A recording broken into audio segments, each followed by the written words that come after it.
You check your phone, 47 notifications. Your heart rate spikes. You put it down, but within minutes you're reaching for it again. You lie awake at 3 a.m. calculating how much money you need to feel secure, but the number keeps getting bigger. You scroll through job postings even though you have a job, because what if this one disappears? You feel like you're running on a treadmill that keeps speeding up, and you can't remember when you last felt truly calm. Here's what no one tells you. This isn't your personal failing. This isn't because you're weak or neurotic or can't handle modern life. This constant state of anxiety, this feeling of being perpetually on edge, this sense that the ground beneath your feet could give way at any moment. It's not a bug in your psychology. It's a feature of the economic system you're living in. David Harvey, the most influential geographer and Marxist theorist of our time, has spent decades mapping the hidden geography of capitalism. And what he's discovered will fundamentally change how you understand your anxiety. Your restlessness isn't random. Your insecurity isn't personal. Your constant worry isn't a character flaw. You're experiencing what Harvey calls time-space compression, the systematic acceleration and intensification of economic life that has transformed human existence into a perpetual state of crisis. Every aspect of modern capitalism is designed to keep you off balance, uncertain, ready to adapt at a moment's notice. Your anxiety is the psychological signature of an economic system that requires constant disruption to survive. But here's the thing that will blow your mind. The same forces making you anxious are making billionaires richer. The same instability that keeps you awake at night generates enormous profits for those who know how to exploit it. Your uncertainty is their opportunity. Your insecurity is their business model. This isn't conspiracy theory. This is the documented logic of what Harvey calls accumulation by dispossession, the process by which capitalism constantly creates new forms of scarcity, uncertainty, and crisis to generate new opportunities for profit. Your anxiety isn't a side effect of this process. It's the main product. Harvey reveals something most economists miss. Capitalism doesn't just happen in markets or factories. It happens in space and time. It literally reshapes how we experience geography and temporality. And this reshaping is what's driving you to the edge of sanity. Think about your daily experience of space. You probably live in one place, work in another, shop in another, socialize in another. Your life is scattered across a geography that requires constant movement, constant adaptation, constant navigation of different rules and expectations. This isn't natural. It's the result of what Harvey calls spatial fix, capitalism's need to constantly reorganize space to solve its internal contradictions. Your commute isn't just travel time, it's unpaid labor time, where you transition between different versions of yourself: the home self, the work self, the consumer self. Each transition requires psychological energy. Each movement demands adaptation. You're not just traveling through space, you're being constantly recreated by the spatial demands of capital. But it's not just space, it's time. Harvey shows how capitalism has systematically accelerated the pace of life to the point where human psychology can barely keep up. The turnover time of capital, how quickly investments must generate returns, has compressed from years to months to days to seconds. High-frequency trading algorithms make thousands of transactions per second. Companies must show quarterly growth or their stock prices collapse. And this temporal compression gets passed down to you. Your job performance is measured in real-time metrics. Your social media presence requires constant updating. Your skills become obsolete faster than you can learn new ones. You're living in what Harvey calls the condition of postmodernity, a state where the only constant is change, and change happens too fast for human adaptation. This creates what psychologists recognize as chronic stress, but Harvey reveals its deeper structure. You're not just stressed, you're experiencing the psychological effects of living inside an economic machine that treats stability as inefficiency and certainty as lost opportunity. Consider your relationship with technology. Every few years, your phone becomes obsolete. Every few months, the apps you use change their interfaces. Every few weeks, new platforms emerge that promise to revolutionize how you work, communicate, or entertain yourself. You're constantly learning new systems, adapting to new interfaces, adjusting to new rules. This isn't progress, it's what Harvey calls creative destruction. Capitalism's need to constantly obsolete existing investments to make room for new ones. Your phone doesn't become obsolete because it stops working. It becomes obsolete because planned obsolescence is built into the business model. Your anxiety about keeping up with technology isn't personal inadequacy. It's a rational response to a system designed to make everything you learn temporary. But Harvey's most disturbing insight concerns what he calls financialization, the transformation of every aspect of life into a financial instrument. This isn't just about Wall Street. This is about how financial logic has colonized your daily existence, turning your most basic needs into sources of anxiety. Your housing isn't just shelter. It's an investment that might appreciate or depreciate. Your education isn't just learning. It's human capital that generates returns. Your health isn't just well-being. It's a portfolio of risks to be managed through insurance products. Your retirement isn't just rest. It's a financial planning problem that requires decades of market speculation. Harvey shows how this financialization transforms stable aspects of life into sources of perpetual uncertainty. Your home used to be a place of security. Now it's a leveraged bet on real estate markets you don't understand, subject to interest rate fluctuations, property value changes, and mortgage industry practices that can destroy your equity overnight.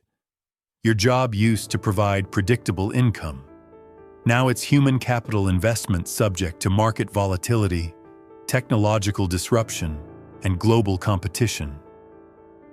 You're not just an employee, you're a small business called yourself that must constantly market its services, update its skills, and compete for contracts in an oversaturated market. Even your relationships become financialized. Dating apps turn romance into market dynamics. Social media turns friendship into networking. Your personal brand becomes a form of social capital that must be constantly maintained and optimized for maximum return on investment. This financialization creates what Harvey calls accumulation by dispossession, the process by which things that used to be free or stable become commodified and uncertain. Public goods become private markets. Secure employment becomes gig work. Guaranteed pensions become 401k gambling. Common resources become privatized assets. Each transformation creates new sources of anxiety because it turns areas of life that used to be predictable into areas that require constant management, optimization, and worry.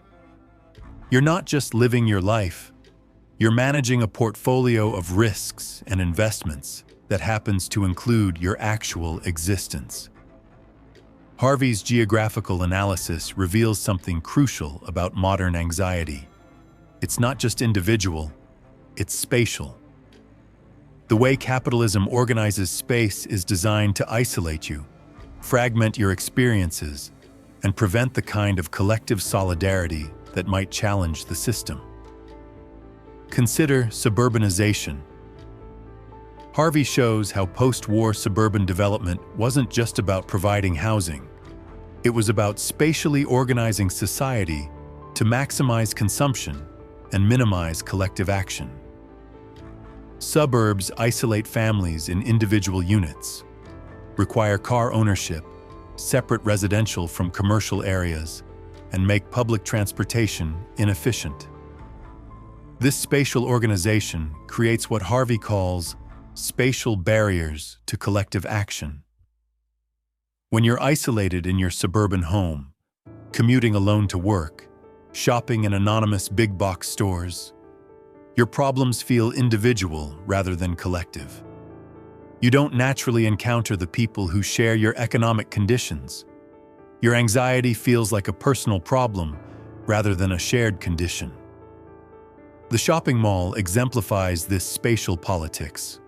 Harvey analyzes how malls create controlled environments that channel behavior toward consumption while preventing political organization. You can shop, eat, and be entertained, but you can't organize, protest, or engage in political activity. The space literally shapes consciousness by making consumption feel natural and political action feel impossible. Digital space operates on the same logic.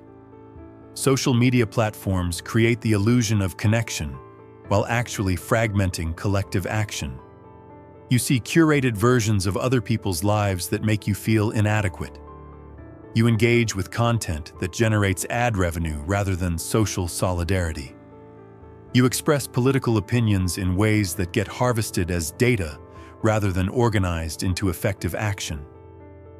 This spatial fragmentation intensifies anxiety because it prevents the natural human response to collective problems, collective solutions. When your economic insecurity feels individual, you blame yourself rather than the system. When your anxiety seems personal, you seek therapy rather than political change. When your problems appear isolated, you consume solutions rather than organize resistance. Harvey's analysis reveals how capitalism doesn't just exploit your labor. It requires the constant recreation of your identity. What he calls creative destruction applies not just to businesses and technologies, but to the very core of who you are. Your career used to define your identity. Now you're supposed to have a personal brand that transcends any particular job. Your skills used to last a lifetime. Now you need to constantly upskill and reskill to remain employable. Your expertise used to provide security. Now it becomes obsolete faster than you can develop it. This creates what Harvey identifies as identity crisis as business model. The constant obsolescence of skills, careers, and even personality traits creates a massive market for identity-related products and services. Career coaching, personal branding, life coaching, personality assessments, skills training. Entire industries profit from your identity instability. But the deeper issue is psychological. Humans need stable identities to maintain mental health. When your identity becomes a project that requires constant management and updating, you experience what psychologists call identity diffusion. The exhausting sense that you don't know who you are or what you're supposed to become. Your anxiety about keeping up isn't just professional, it's existential. You're not just worried about losing your job, you're worried about losing yourself. The version of you that was competent last year might be obsolete this year. The skills that defined your value are being automated. The career path you planned is being disrupted by technologies that didn't exist when you started. Harvey shows how this identity instability serves capital's needs perfectly. Anxious people are more likely to consume identity-related products. Uncertain people are more willing to accept lower wages and worse working conditions. People who don't know who they are can't organize effectively around shared interests. One of Harvey's most important insights concerns what he calls the debt-discipline nexus. How debt functions as a form of social control that generates both profit and compliance. Your anxiety about money isn't just about money. It's about how debt structures your entire relationship to time, risk, and possibility. Student debt doesn't just pay for education. It disciplines your post-graduation choices. When you owe tens of thousands of dollars, you can't afford to take risks, pursue passions, or engage in political activism that might jeopardize your income. Debt forces you to prioritize financial security over personal fulfillment or social justice. Mortgage debt doesn't just buy housing.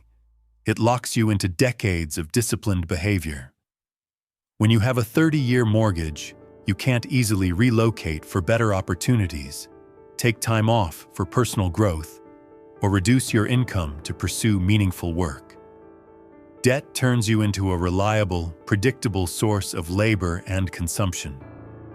Credit card debt doesn't just enable purchases. It creates a psychological state of permanent indebtedness that makes you constantly anxious about money while encouraging more consumption to relieve that anxiety. The debt consumption cycle becomes self-reinforcing.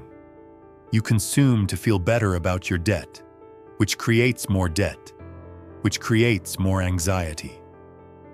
Harvey reveals how this debt system functions as what he calls accumulation by dispossession. Debt allows capital to extract wealth from future labor.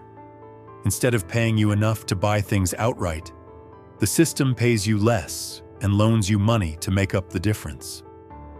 Then it extracts decades of interest payments that often exceed the original purchase price. Your anxiety about debt isn't irrational. It's a rational response to a system designed to trap you in permanent indebtedness. The debt itself generates wealth for creditors, while ensuring your continued participation in labor markets regardless of working conditions. You can't quit your job if you have debt. You can't reduce your consumption if you have debt. You can't take risks if you have debt. Harvey's work on neoliberalism reveals how market logic doesn't just organize the economy, it reorganizes your inner life. What he calls the neoliberalization of the psyche describes how market thinking colonizes your most intimate thoughts and feelings.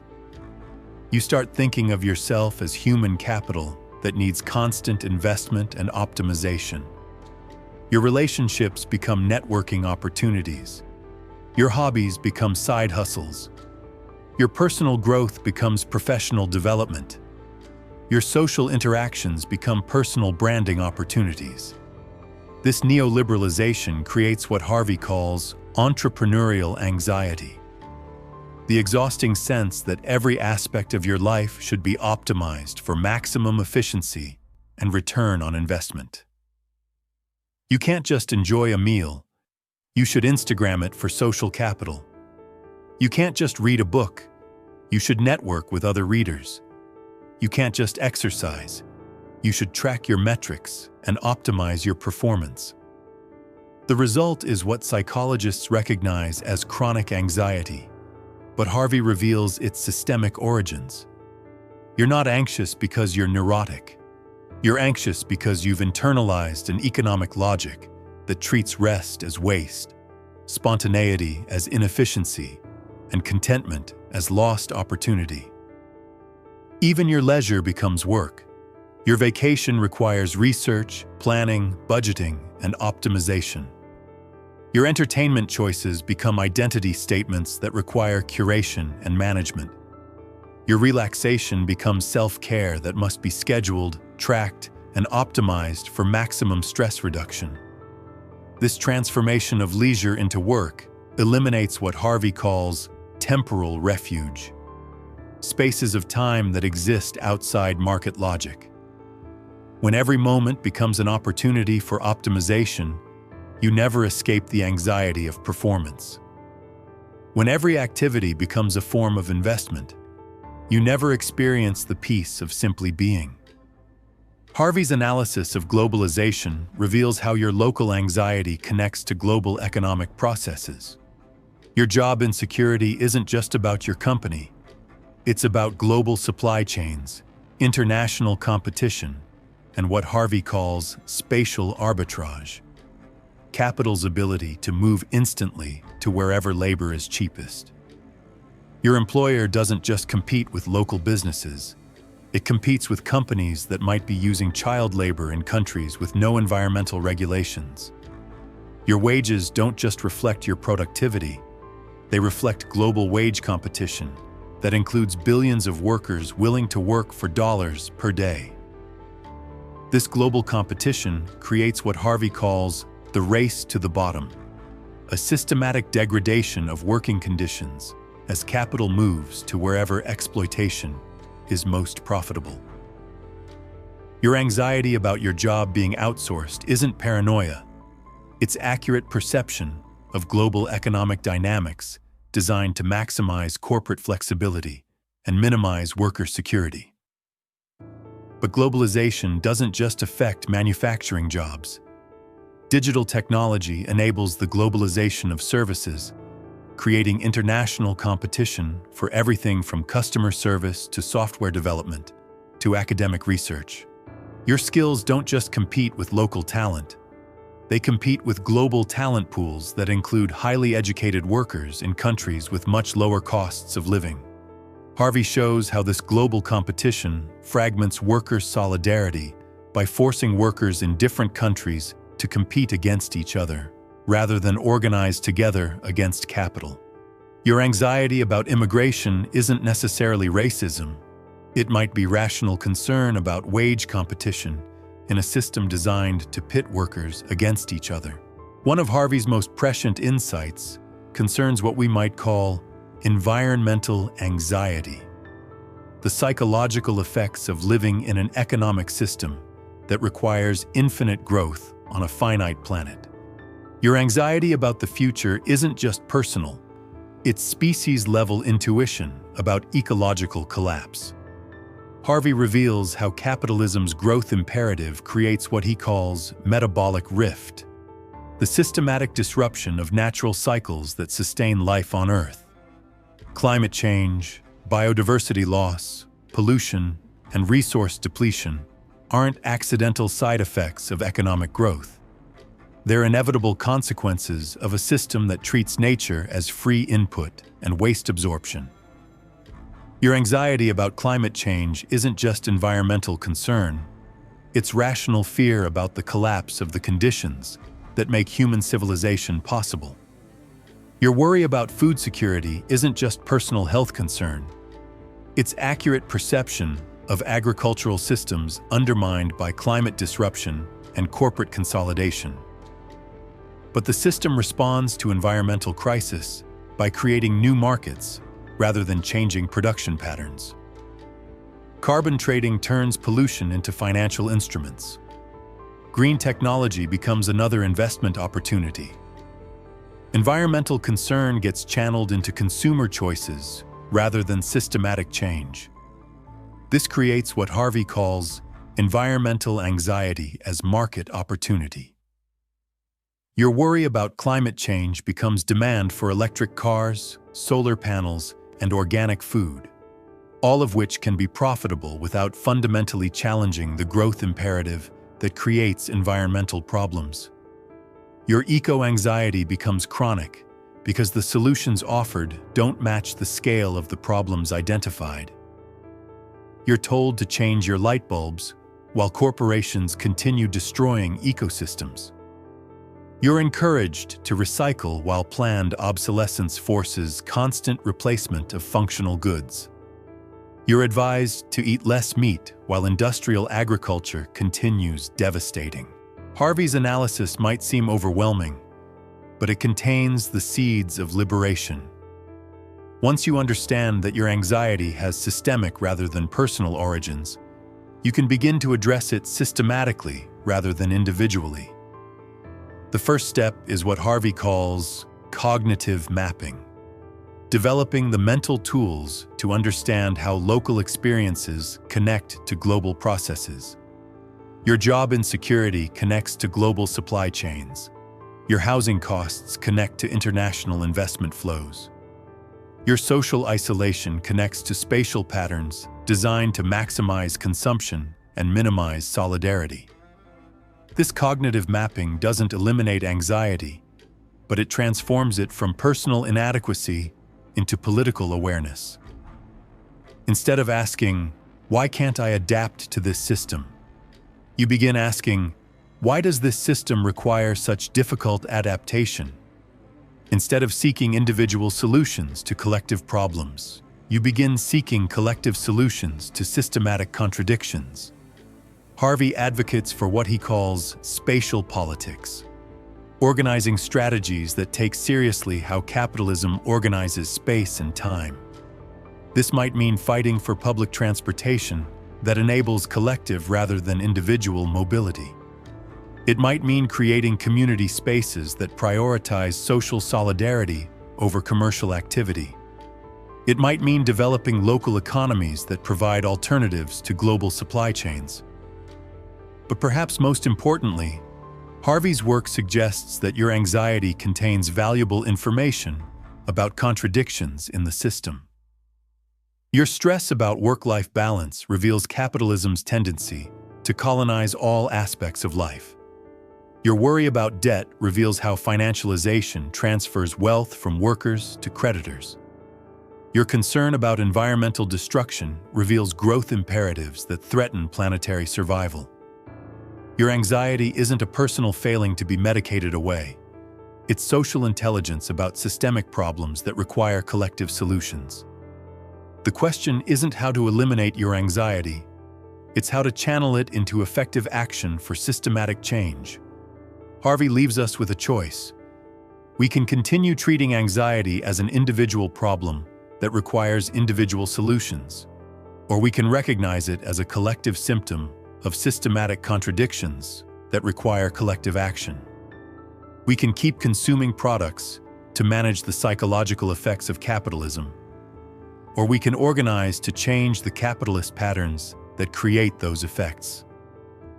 Your anxiety is trying to tell you something important. This system isn't working for human flourishing. The question is whether you'll listen to what your stress is revealing about the world, or whether you'll keep trying to adapt yourself to conditions that shouldn't be adapted to. The engine behind your anxiety isn't inside your head. It's inside the economic system that shapes your daily life. And once you see that engine clearly, you can begin to imagine what it might mean to build something different.